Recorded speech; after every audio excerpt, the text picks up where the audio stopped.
C'est ainsi que je pense justement qu'en 2004, dans le cadre du Pacte national de solidarité et de développement, j'ai œuvré justement, disons, pour disons, la concrétisation justement de ce, de cette disons, de ce projet. vision politique. Voilà, de cette vision politique. Aujourd'hui, on parle de l'émergence, voilà. évidemment. Et vous êtes, sans ignorer que vous travaillez dans le sens de, on va dire quoi, de joindre l'efficacité à la parole. Ah, bien sûr, en incluant, donc il n'y a pas d'émergence si il n'y a pas effectivement la mais avant l'émergence, j'ai fait autre chose aussi. J'ai fait, par exemple, j'ai fait aussi quelque chose justement dans le cadre de mon projet des actes pour le Gabon. Donc tout cela, bon, c'est un peu... je pense que nous n'avons pas assez de temps pour parler de ça, mais seulement j'ai le blog justement qui précise justement toutes mes actions, toutes les actions que j'ai menées jusque-là. D'accord. Alors moi, il y a une phrase écrite qui m'a un peu, qui a sonné comme un clic là dans ma tête et tout. Je voudrais avoir le document. Oui, c'est là si... Voilà, donc après les états généraux de l'éducation, vous avez vous avez eu une communication pendant les états. Oui, j'ai fait une communication aux états généraux et j'ai été aussi, parce que je vous disais tout à l'heure que j'ai pu participer à tous les événements majeurs qui concernent tout le monde le développement ici. J'ai été par exemple à Gabon numérique. Oui, ce salon qui était organisé récemment. J'étais à Gabon numérique aussi pour pour exposer mon blog.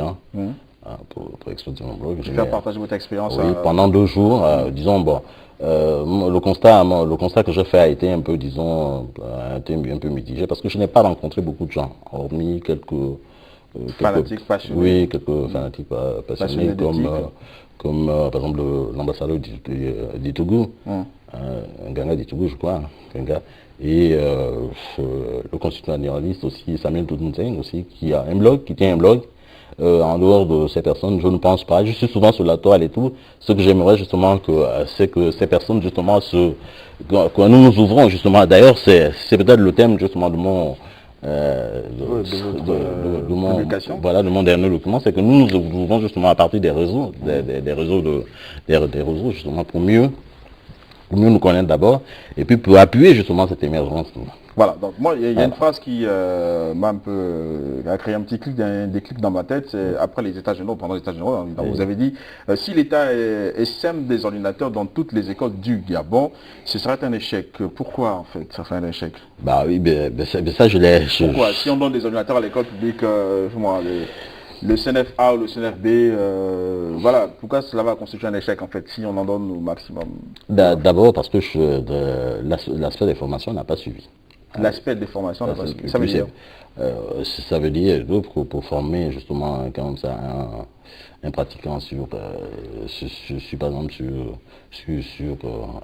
un PC ou sur Internet et tout, il faut quand même une formation de base. C'est un prérequis, ça c'est indéniable. Il faut un cadre bien qui prend un temps. Pourquoi vous êtes sceptique? Pourquoi vous êtes sceptique si jamais ces écoles-là sont... Je suis sceptique parce que l'État a pris du retard. Ça a souvent pris du retard. Je le souligne aussi sur mon blog, dans certains documents. On a annoncé, par exemple, en 2004, le e-gouvernement. Voilà, c'est le gouvernement numérique en 2004.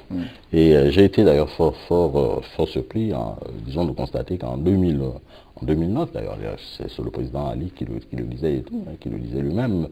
Et même avant de le lire, moi je le savais justement parce que il n'y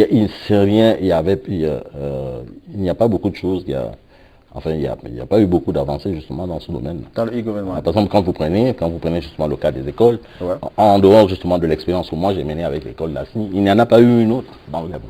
Il n'y en a pas eu. Et quand vous voyez justement comme ça comme sa configuration par exemple disons de ces outils par exemple surtout dans l'administration, c'est vraiment très faible. Bon, dans le privé, moi je reviens du privé, par exemple j'étais au privé, c'est un outil qui est oui, dans le privé, c'est sûr que le niveau justement comme ça d'utilisation du niveau des... Alors, quelle solution proposerez-vous? C'est-à-dire, plus que vous n'êtes pas partant à ce qu'on puisse... là, si on donne toutes les écoles d'ordinateurs, c'est l'échec total. Alors, quelle solution proposerez-vous au gouvernement pour... moi, je propose justement qu'on s'appuie surtout sur ce qu'on appelle des ONG. Les ONG. Avec des associations, des ONG, et qui se constituent justement en réseaux sociaux, parce que, ou bien qu'on découvre à travers les réseaux sociaux. Parce que quand on est déjà dans un réseau social, c'est tout ça, c'est sûr que il y a eu des obligations pour être dans un réseau social. Par exemple, si vous êtes sur Facebook et tout, c'est sûr que vous avez des obligations. Vous avez une obligation, par exemple, de mail, vous avez des obligations, par exemple,